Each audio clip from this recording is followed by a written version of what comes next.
అసలు బాహ్యంలో జరుగుతున్నటువంటి ఏ విషయం గురించి కూడా ఆ లోపల మనసు గ్రహించకుండా ఉంటుంది. ఆ మనసు ఆత్మ యందు లయమైపోతుంది.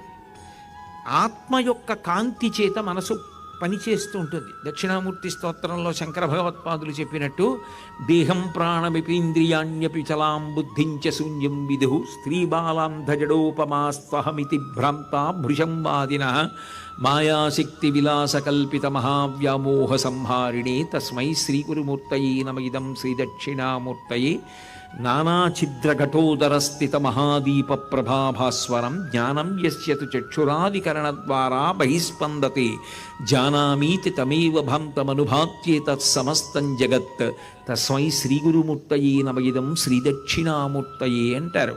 ఆత్మ యొక్క కాంతి మనసు మీద పడి, మనసు యొక్క కాంతి ఇంద్రియముల మీద పడి, ఇంద్రియములు గ్రహిస్తుంటాయి విషయాల్ని. ఆ ఆత్మ యందు మనసు వెళ్ళిపోయింది. వెళ్ళిపోతే ఇప్పుడు ఆయనకి బాహ్యంతో ఏ విధమైనటువంటి సంబంధం లేదు.